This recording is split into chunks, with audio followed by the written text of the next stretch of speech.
Энэ мэдээ өөрийг нь хэрхэн сочирдуулсныг нээлтэн тайлбарлахад ахаар мандас усам хурцдав. Нөхрөө алдсныхаа дараа ч ихэн түүнийг өсгөхийн тулд ямар ч ядаргаа түүртэлгүй зүтгэснийг сануулсан Кристон түүнтэй уулзраа олохыг хичээв. Өөрийнх нь биш хүүхдийг хасамжиж ирсэн нь эхийнх нь хувьд эрхэм нандин зүйл гэдгийг тэрбээр онцлов. Өөрийнхөө алдааг хүлээн зөвшөөрөхөд Ниланы хоолой чичирч байсан. Тэрбээр саяхан маш их өөрлөсөндөө босоод түүний битсэн үдийн хоолноос татгалзаж өөрөөсөө түүнийг доромжилснаа хүлээв. Үүнийг сонссон Кристен өөр хэлнэ бадарч захнаас нь зуурч авлаа. Зарим зүйлийг хизээч хийж болохгүй гэдгийг сануулсан тэрбээр Ниланийг хатуу зэмлэв. Нөхцөл байдал хэд хурцдмаж болсон тул ээжийсэн үүнийг намжаахын тулд оровцохоос өөр аргагүй төрөв. Бүх юм намжиж ифэж байтал айдастаа царайн цамхисан Рейн өрөөнд гүйж орж ирэв. Уурхай нуурч Ниланы их дотор нь төвчигдсэн тухай тэрбээр зарлав. Нилан Рейнээс ихт нь юу тохиолдсныг асуув. Цочроосоо гараагүй байгаа Рейн сайн мэдэхгүй байгаа ч Ниланы их түүнийг хайхаар уурхай руу орсон байх гэж бодож байна гэж хариулав. Гэмшил санаа зовнилоор дүүрсэн ээлжин тисч ядам уурхай руу яарч эхийгээ аврахаар шийдэмгий зүрийн. Туслах зорилгоор ижилсэн болон Елена нар түүнийг ойроос дагав. Тэднийг очиход орчин тойрон имх замбраагүй байлаа. Эхийгээ аврахын тулд аюултай уурхай руу орохоор зүтгэж буй Ниланыг хүмүүс хорж дийлэхгүй байв. Уурхай дахин нууч магадгүй гэж сануулад тайвшир химэн хүмүүс түүнээс гуйлаа. Яг тэр үед ижилсэн болон Елена нар хүрэрцэн ирж ээжсэн бүгдийг тайван байхыг яаралтай уриалав. Тэд дотгошоо орж Нилийн эхийг аврах болно гэж тэрбээр амлав. Уурхай руу орох нь хитэвхий аюултай гэж ээжсэнд сануулсан харж байсан хүмүүс шууд л тэднийг божуулахыг оролдов. Өөр нэг нуралт хизээ болохыг та харахгүй бөгөөд амь насаа алдах эрсдэлтэй гэдгийг тэд тайлбарлав. Энэ бол онцгой байдал гэдгийг ээжсэн хатуу анхааруулав. Елена бол эмчлэгч бөгөөд дотор нь явах чадваргүй. Эсвэл эмнэлгийн тусламж хэрэгтэй хүмүүс байж магадгүй гэдгийг тэрбээр тайлбарлажээ. Амрац цанаач чанаад олооноо шидэд ирсэн. Цэрэг удаан ядахсны эцэст цугласан олон дургуутсан ч тэднийг олохыг зөвшөөрөв. Уурхайн гүн рүү орох ёцтой Елена туслахын тулд Амера дэнчин тавьсан ээжсэнд талархал илэрхийлв. Аюултайг нь хүлээн зөвшөөрөөд тэрбээр үүнийг заавал хийх шаардлагагүй гэдгийг хэлв. Гинэд уурхаас авлаж хад чулуунууд нурч эхлэв. Гисэн хэдий ч ээжсэн тайван байдлаар маг ашиглан тэднийг хамгаалах хааст үсгэж аюулаас хамгаалахад ашиглав. Залуу байхдаа амжилттай ижбүчин байсан ч хожим зодог тайсан гэдгээ ээжсэн тайлбарлав. Сонирхсан тэрбээр нурч буй уурхай руу орж яагаад Амиа дэнчин тавихаар шийдсэнийг Еленагаас асуув. Илүү аюулгүй байсан Грин хотын эмнэлэгтээ үзэх боломжтой байсныг тэрбээр сануулав. Елена хариулахаасаа өмнө эргэлцсэн ч тайлбарлаж амжаагүй байтал замын уулзуур дээр хурч ирэв. Хоёр замыг хоёуланг нь хаях цаг байхгүйг ойлгосон ээжсэн тайрны уншиж эхлэв. Гэрэлт сүнснүүд гарч ирэн харанхуй уурхай гэрэлтүүч хоёр замаар хоёр хэсэг болон хуваагдаж судлав. Үүнийг харж хайхширсан Елена сүнснүүд тэднийг бэртэж гэмтсэн ажигчдын бүлэг рүү хөтлөхийг ажиглав. Гэрэлтсэн гэрлийг хараад ажигчдын нэг нь сандарч хий юм харж байна гэж бодов. Гисэн хэдий ч ээжсэн болон Елена нарт тусламж бодтой гэдгийг батлахаар яг цагтаа хурж ирэв. Ажигчдын бэртэс гинтэс тийм ч хүнд биш болохыг тэд олж мэдэв. Эдгээр тарнаа ашиглан Елена тэднийг хурдан нэмчиж ажигчид уурхаагаас аюулгүй гарч чадах болов. Замыг чужуулах болон хүнд чулууг холдуулахад ээжсний илбээ туслав. Елена тусламж хэрэгтэй хүмүүсийг эмчилсээр байх хооронд аврагдсан ажигчдыг агшаа зөөвөрсөн боловч Нэлийн их одоо ч олдоогүй байлаа. Цааш үргэлжлүүлэн явсаар ээжсэн болон Елена нар түүнийг газар тухаангүй хөвтөж байхыг олж илрүүлв. Елена бэрхтлийг нь даруй шалгаж үзээд ноцтой болохыг нь ойлгов. Тэрбээр түүнийг аврахын тулд хамаг энерги шавхан илүү хүчтэй эвлээх тарин ашиглав. Хүчтэй илбээ ажиллаж байгааг илтгэн зөөлөн ногоон гэрэл уг орчныг бүрхөв. Энэ үеэр уурхайн гадаа Рейн санаан зовж Нэлийн ихийн төлөө цоромж үгүй уйлж байлаа. Еленагийн эдгэх илбээ маш хүчтэй бас үр дүнтэй гэдгийг хэлж Кен түүнийг тайвшруулахыг оролдов. Еленагийн хичээл зүтгэлийн ачаар их нь аюулгүй болсон гэдгийг айсандаа хүсчихсэн байсан Ниланд ээжсэн мөн тайвшруулж хэлв. Ядарч туйлдсан шийдэмгий хിവэр байгаа Елена толгоон гэмтэл нь идэрсэн бөгөөд нүдний ойролцоог шарах нь тийм ч ноцтой биш гэдгийг чичрэн тайлбарлав. Бостыг нь авсны дараа Ниланы их хараагаа эргүүлэн олж авна гэж тэрбээр таамаглав. Нилан их рүүгээ харах үед гэмшиг сэтгэл нь түүнийг бүрхөв. Өмнө нь хатуу хэрцгийгээс татгалзаж байсан өглөөний цайг нь хайр гамгүй бэлдсэн байсныг сагстай нь тэр олж харлаа. Хийсэн хатуу үгэндээ харамсаж түүний энэ байдалд өөрийгөө буруутгав. Гинэт ихэнд хөдөлж Нэлийн тэнд байгаа эсгийг солихын дуугаар асуув. Түүний дууг сонссон Нилан уйлаг явуулав. Өмнө нь аргасан ааш авиртаа өршөөл 90 дэргэд нүгдөх сөхөрч түүнийг хэрцгий үгсээр гомдоосноо сонссон хамгийн сүүлчийн зүйл байх вэ гэж айснаа. Тэрбээр хүлээн зөвшөөрөв. Түүнийг ээж химэн дахин дуудсныг сонсоод санаа намарч царайгаар нь нүжимс урсав. Тэрбээр аюулгүй байгаад нь баяртай байгаа бөгөөд бусд нь огт хамаагүй гэдгээ хүүдээ амлав. Энэхүү сэхрэл хөдөлгөн уулзалтыг харж байхдаа Елена өөрийн амьдралын замаа эргцүүлэн бодов. Эмнэлгийн орхиод төрлөх хот руугаа буцахаар нэгэн цагт бодож байснаа тэрээр ээлжсэнд хуваалцав. Муухай дурсамжууд болон итгэцэл дутмаг байгаа байдлаас болоод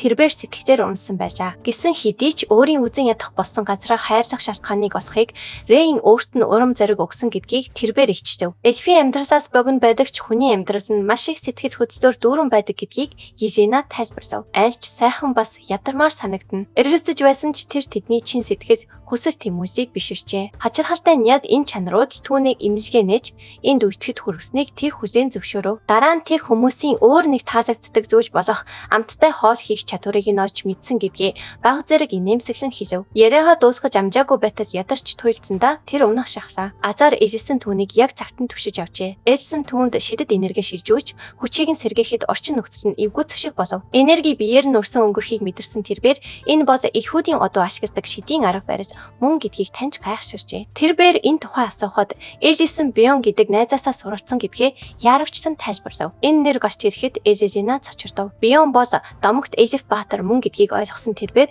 Элсэн түүнийг хэрхэн мэддэг юм бол гэж асуув. Төвхтэй тайлбар хийхгүй тулд Элсэн залуу байхдаа алдартай эльбичин байсан гэдгээ энгийнээр хэлжээ. Энэ хооронд ресторан руугаа буцахад Лорен өөрийнхөө агуйд өөр бухимдалтайгаар нүх ухаж байлаа. Ялангуяа бусдын өмнө шидийн хүч ашиглахыг хоригдсан байхад Элсэн түүнийг ийм ажиж үйтэйгээд явсан нь шудрах бус хэмээн тэр омдолцов. Хоёрын гүйжээж зарь бод өөрийн нэгтэрч нэгдээр гэд түүний гомдоос дээд зэгтээ хүрэх мөчөд гинэт ус оргилон гарч ирж түүнийг бүхэлд нь норгочихлоо. Элсэн агуу руу эргэн ирэхэд тэр газар бүхэлдээ имэрч замбраагүй байдалд орсон байв. Газар шороонд шаварт хучигдаж бүх хэсэг нь яг л байлдааны талбай шиг харагдана. Энэ бүхний гол зогсож буй зургийн толгооноос хөл хүртлээр шороогоор хучигдсан байсан ч хачин житэгээр өөрөөрөө бахархсан шинжтэй байв. Элсэн юу болсон талаар асуухад тэр газраас ус оргиж эхэлсэн болохоор их үүсвэрийг нь олохоор илүү гүн өгсөн гэж тайлбарлав. Урд нь харагдах дүр зургийг хараад хийлэгнэсэн ч Элсэн Лорен үүнийг муу санаанаас болж хийгээгүй гэдгийг өөртөө сануулan уураа байхыг хичээв. Баримтуудыг хараад тэрээр ухаж байхдаа газар доорх усны судсыг цогсон байх учиртайг шууд ойлгов. Шидийн хүч ашигласан ч ус хаанаас гарч ирж байгааг харах боломжгүй бөгөөд тэр хүн төсөөлөгснөөс хамаагүй гүн өгснийг тэр онцлон хийжээ. Агун хааныг нурхаас сэргийж бэхлэх талаар өмнө нь ярилцсанаа Элсэн түүнд сануулв. Лорен түүний бухимдлыг огтхонч тооцоггүйгээр мартсангүй гэж итгэлтэйгээр хариулжээ. Өөрийнх нь тавьсан хамгаалалтын хаастуудын ачаар агуу нураагүй хിവэр байгаа гэж тэр зөвтлөв. Тэрээр ингэж итгэлтэй хийсэн ч агуун бүцэд илүү бат бүх бэхэлгээ хэрэгтэйг мэдэж байсан тул шидийн хүчээ дуудаж эхэлжээ. Тэрээр их хэмжээний шидэд энерги гарган авч ханыг гагтуурчуулах хүчрхэг шившлэг бүтэв. Түүнийг ажиглаж зогссон Лорийн хүчээ хяналтандаа байлгахыг түүнд яарвчлан анхааруулв. Хэрв хяналтаа алдвал тэр бүх уулыг дэлбэж магадгүй гэдгийг тэр сануулв. Элсэн түүний үгийг сонсон шившлэгээ нямбайлан уурчилж шидэн агууг аюулгүйгээр бэхлэхийг баталгааж өгчээ. Энэ хооронд Лорийн агууг улам баттгахын тулд өөрийнхөө шившлэгийг хийж нурхаас сэргийлэх давхар дэмжлэгийг нэмж орууллаа. Бэхлэгээ дуусгаад агуу даяар чанга дуу цавраатаж ус гинэт урд урдынхаасаа илүү хүчтэйгээр газраас оргилон гарч ирэв. Элсэн үүнийг анхааралтай ажиглаад Лорийн үнэхээр азар доорх усны судсыг цохиж осныг ойлголоо. Энэ бол байгалийн халуун рашаанаас гарч ирж буй ус болохыг тэр тогтов. Түүний дулаанан газрын хөвлөгийг дээшээ гарч байлаа. Элсэн түүнийг зогсоож амжихаас өмнө Лорен шуудад ус руу өсрөн оржээ. Тэрээр өөрийгөө дулаад зурхыг хичээж байв. Ус дэндүү халуун санагдаж байна хэмээн хашгирчин сандарсан тэрээр амдаараа буцалгах гэж айжээ. Түүнийг харж зогссон Элсэн юмны учрыг сайн бодлогүйгээр шууд дайрч орлоо хэмээн зэмлэв. Нөхцөл байдлыг гартаа авахар шийдсэн тэрээр шидийн хүч ашиглан газрын хэлбэрийг өөрчилжээ. Газарт гараа хүргэснээр ус хоримтлагдах гүлгөр бөгөөд байгалийн усан сан үсгэлээ. Усан сан хэлбэрээ орж ирсэн цэвэр бөгөөд бүжээн усаар дүүрв. Халуун рашаан тогтворчиж усан сан дуусмагц Элсэн рашааны ус чүжөөтэй урсах нөхцөлийг бүрдүүлэхийн тулд хаалтын дээд хэсгийг авч хайжээ. Тэрээр эргэлзэж тэнэгэлзэлгүйгээр Лоренийг өргөж аваад ус руу буцаан шидэв. Лорен унаж байхдаа эсэргүүцэн хашгирсан боловч усанд шумбаж ороод ус гайхмаар таатаад байгааг ойлголоо. Ус нь хит халуун биш, харин ч бүлээн бөгөөд пайвшруулсан байв. Температурыг нь өмнө нь тохируулсан Элсэн гадуур хувцаа тайлаад тайван гихч нь халуун рашаанд хамт орлоо.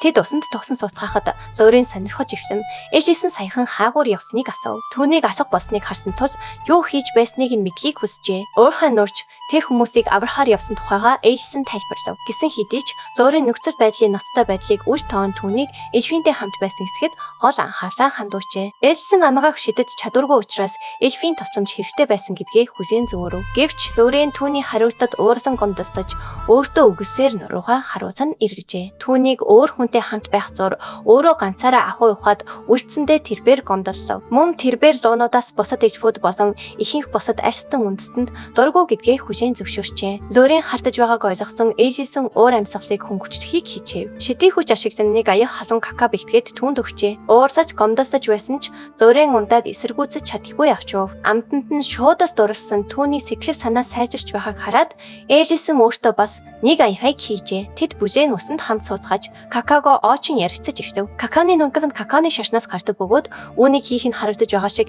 тиймч амархан биш гэдгийг тэр тайлбарлажээ. Үүнд хураа навах, хатаа, шарж болгох, нунтаглах зэрэг процессууд шаардлагатай байдаг. Алхан бүрэн хүч хөдөлмөр анхаарал халамж шаарддаг ажээ. Ийм энгиймийг харагддаг каканы нүнтгийг гайхаж авахын тулд олон хүмүүс шаргуу хөдөлмөрлөдөг гэдгийг тэр онцлон тэмдэглэв. Тэрбээр өөрийнхөө чадварын талаар эргэцүүлэн бодохоо үргэлж зүйлв. Бүхэж бүтэн уухайг усгаж чадах хангалттай шидийн хүчтэйч гэсэн бэртэж гинцэн хүмүүсийг анхааж чадахгүй гэдгээ тэр хүлээн зөвшөөрөв. Мөн Кристийн тусламжгүйгээр ресторанд шаардлагатай үндсэн орцуудыг олоход тэр хүндрэлтэй тулгардаг. Бүр зүүн агуу шиг орон зайг бүтээхэд хүртэл бид бүтцийг нь барьж явуулж чадах одоо хүмүүстэй хамтран ажиллах шаардлагатай болдог. Хүмүүс ямар ч ажлын үндэстэн, ямар ч чадвартай байсан гэсэн өөрийн гэсэн давуу болон сул талтай байдаг гэдгийг ээжсэн Лоринд хэлжээ. Лоонууд бүх зүйлийг ганцаараа зохицуулж чадахгүй бөгөөд энэ нь тэдний үн цэнийг бууруулдаггүй гэдгийг тэр сануулв. Лорийн чимээгүйхэн сонсож, царайн зөрүүд хിവэр байсан ч түүний юу хийх гээд байгааг ойлгож ирсэв. Хэсэг хугацааны дараа тэрээр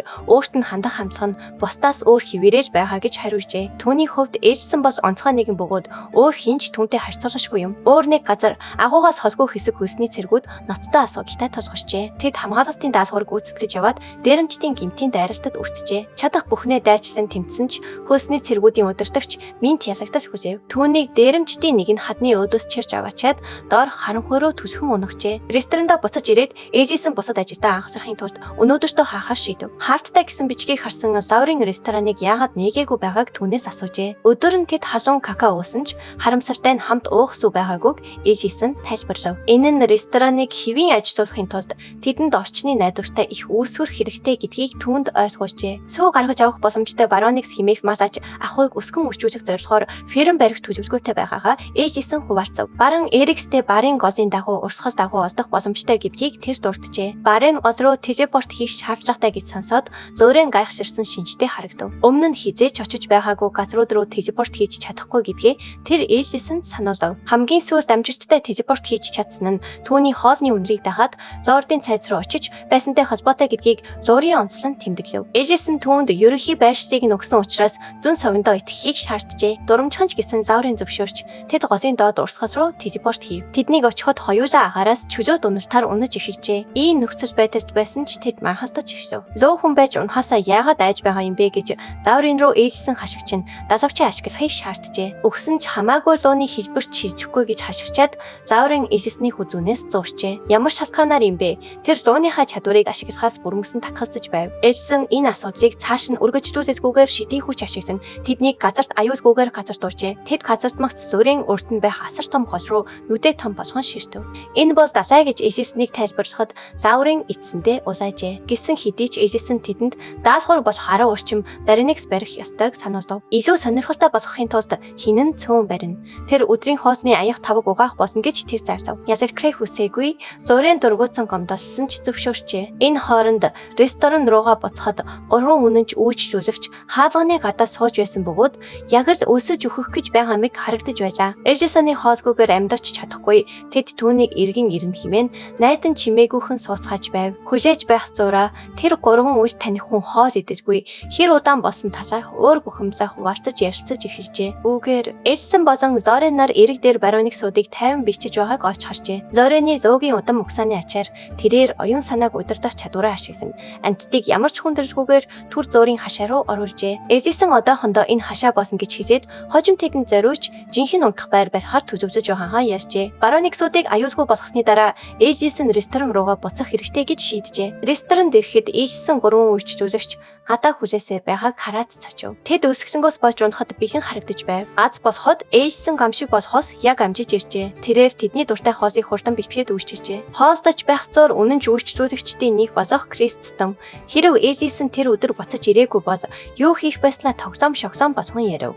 Тэрээр рестораны яг хажууд гурван буш ухаж үхлийн шалтгааныг өсгөлэн гэж бичих байсан гэж хэлжээ. Ээжсэн Кристсканы хар хошин шогийг гайхан толгоос экстрэв. Энэ хооронд түрүүчийн бооцоонд ялагдсан Лорийн гал ногоонд тавг угааж завгүй байв. Түүнийг ажиллаж байх хооронд Кристен Эжисоны бароныг өсгөх төзөвчгөөг анзаараад ялангуяа ажилдаа хүчин тутмаа байгаа үед тэдгээрийг хэрхэн удирдахаар төзөвдөж байгааг асуужээ. Эжисон энэ талаар бодож байснаа хүлээн зөвшөөрч ажилчид авахар төзөвдөж байгаагаа тайлбарлав. Тэрээр нугад нарийн арчилгаа хэрэгтэй болох тул хүн бүрийг ажилд авч чадахгүй гэдгээ дурджээ. Тэрээр ажилд авах зар гаргаж ярилцлага хийхээ шийджээ. Кристен энэ санааг шууд сонирхолтой гэж үзээд Эжисонд Эжвиг хүний жинхэнэ санааг нэрг харах чадвартай гэж сонссон тухайгаа ярьжээ. Тэрээр залуу эзний хувьд баруун сайн шудраг хүмүүсийг өөрөө таньж сурах хэрэгтэй гэж нэмж хэлв. Гэсэн хэдий ч Кристен хүсний цэрэг байсан олон жилийн туршлагын хүнийг таних талаар хангалттай туршлага өгсөн гэж мэдэгдээд ярилцлагад туслахаа санал болгов. Ежена болон баруун нар мөн сайн дураараа оролцож Эжисонд ажил тохирох зөв хүнийг олоход туслана гэжээ. Маргааш нь нөгөө хариуцагчийн ажлын ярилцлага эхлэв. Ажилд авах зар олон тооны өргөдөд гаргагчдыг татав. Кристен, Ежена,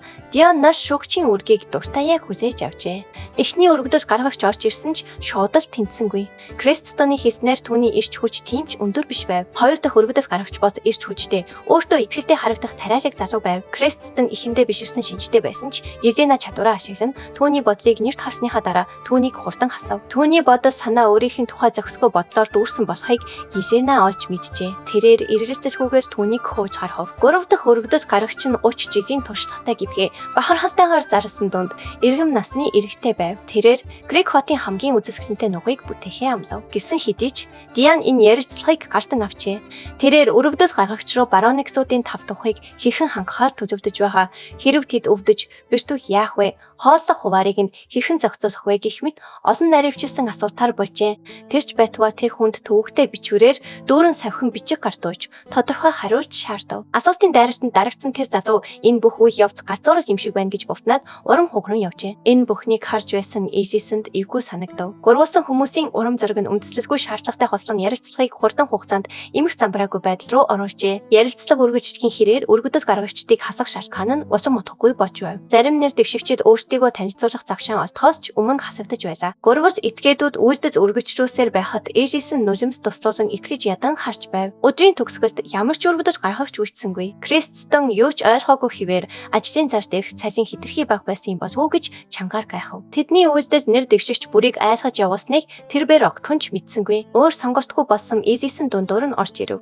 Тэрээр гурвалсан найзуудаа хичээл зүтгэл гаргасанд нь талархал илэрхийлээд дараагийн шатны ярилцлагыг өөрөө бичлэн өдөртөн гэж хийжээ. Эжисоныг үгээ дуусгаж байх яг тэр мөчөөр Митийн ресторанд орж ирэв. Тэрээр ажлын зар харсан тул тэнд ажиллаж болох эсхээ асуужээ. Кредо Митинийг ийм хурдан буцаж ирснийг хараад гайхаж түүнээс шалтгааныг нь асуув. Тэрээр яагаад хар холсон хамгаалах үүргээ гүйцэтгээгүй байгааг түүнээс асуужээ. Митийн тэдний бүжиг дээрэмжтэд давтсны улмаас дээд тушаалын хүн болох Минт өөрийг нь хамгаалж байгаад хаднаас унсан гэж тайлбарлав. Кретон уурлаж яагаад Минт үүнд энэ тухай хизээч хэлээгүй юм бэ гэж асуув. Минт бэртлээсээ идгэрсэн ч нэг хөлөө алдаж хөөсний цэргийн ажлаасаа зодов тайлсан гэдгийг Митийн хийжээ. Митийн уг явдлыг ярьж байхдаа царай нь бараанжив. Эмчлэгч Ежена надад туслахыг хүссэн ч гэсэн хэтэрхий их хугацаа өнгөрсөн байсан бөгөөд түүний явах чадварыг сэргээх ямар ч арга байгаагүй юм. Түүний одоо хийж чадах цорын ганц зүйл бол үе үе очиж биеийг нь шалгах явдал юм. Үүнийг сонссон зөөрийн шогхон хүнзэнгөөс орж ирж Минт бэрцсэн байхад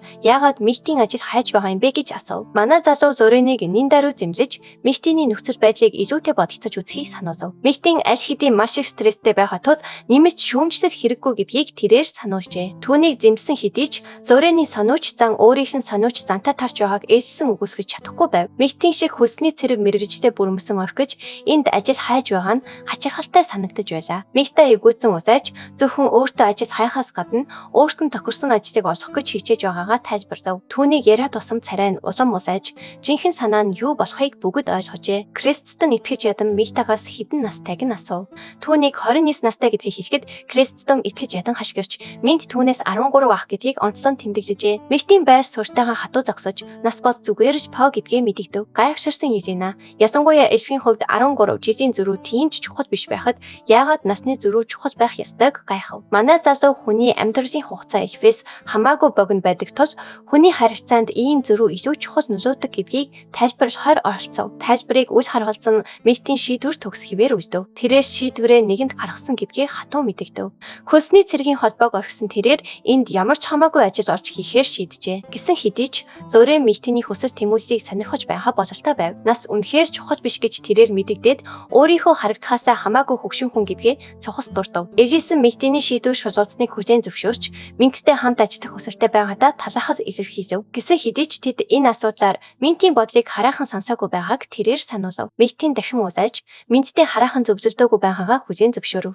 Түүний төлөвлөгөө бол эхлээд энд ажилд ороод дараа нь түүнд хэлэх байжээ. Сэлэн барихаас эхлээд зэгсгээ арчлах хүртэл сэлэм эзэмших бүх зүйлийг үүнд зааж өгсөн хүн бол Минт байсан гэдгийг тэрээр тайлбарлав. Одоо тэрээр газар тариалангийн ажлыг хийж чадна гэдгээ түүнд харуулж амьдралынх нь энэхүү шинэ үе шатанд дэмжлэг үзүүлэхийг хүсэж байна. Елена энэ түүхийг сайхан гэж үзээд эрэгтэй хүний хажууд үлдэх Митиний шийдвэрийг биширчээ. Гэсэн хэдий ч ашиглагдаж буй зарим нөхцөл байдлыг бүрэн илэрхийлж чадахгүй байгаа юм биш биз гэж тэрээр гайхав. Элсэн хэсэг бодож байснаа дуугарав. Тэрээр Митийн фирмээс анхны хувийн сүгээ амжилттай сааж авсны дараа Минттэй хамт тэмдэглэх хамгийн тохиромжтой хоол бийжин байгаа гэдгээ хэлжээ.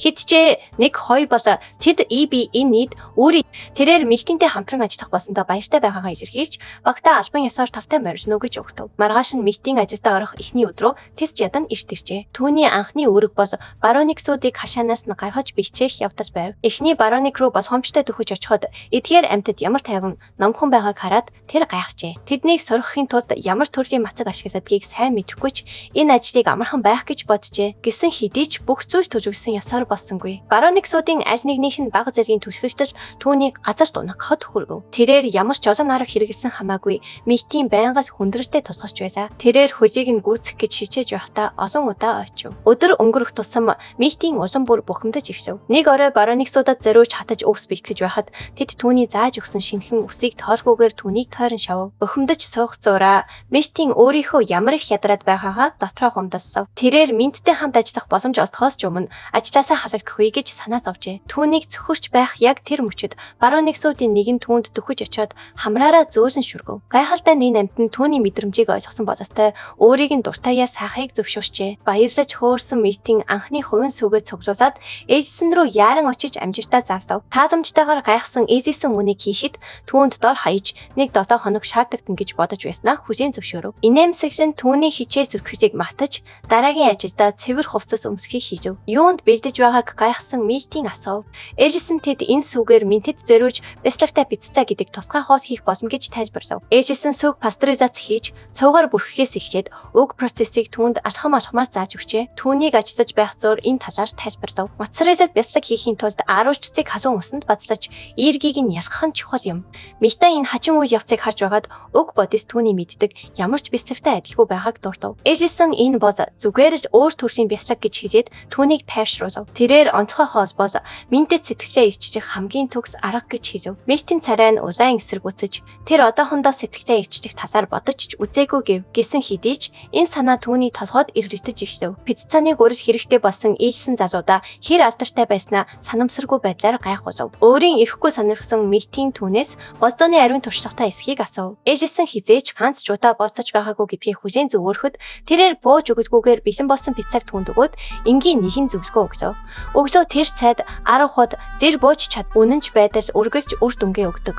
Тэрээр Минт хичээлийг нь анзаарна гэдэгт итгүүлж хоолнд сэтгэлээ шингээхийг уриалдав. Өөрийгөө мэргэжилтэн гэж зарласан түүний үгэнд нүдээ эргэлдүүлсэн Митийн пиццаа авч Минтингийг зорин сэтгэл нь түүнийг хаашаа хөтлөхийг хайхад бэлэн болжээ. Бэлтгэл ажил дууссаны дараа бүгд Митийн биеийн байдлыг шалгахаар явлаа. Энэ хооронд Митийн гадаа пиццагаа барин ичтэлттэй зогсож байв. Бүлэг хүмүүс хэсэг хугацаанд юм ярилцаж байгаад удалгүй Элисэн Эленаг Минтэд танилцуулав. Тэрээр Юлина бол алдартай эмнэлэг ажилуулдаг ангаах чадвараараа хүндлэгдсэн элев гэдгийг тайлбарлав. Минт энэ танилцуулгад гайхаж бага зэрэг сандарсан бололтой байв. Тэр мөчөд Митийн ураг шалхав. Үйл явдал улам эрчимжиж эвсэгтэй мөч ойртож байна. Дараагийн хэсэгт бүх зүйл эргэлт хийн. Дараагийн хэсгийг бусдаас төрүүлж хамгийн ихэнд үзхийг хүсвэл дэлгэцэн дэх төрийн банкны данс руу 5,000 төгрөгийн хандив хийгээрэй. Тэгвэл дараагийн хэсгийг тань Линда руу гаргаж өгье. Таалагдсан бол лайк дарч сувг 100 маань заавал бүртгүүлээрэй.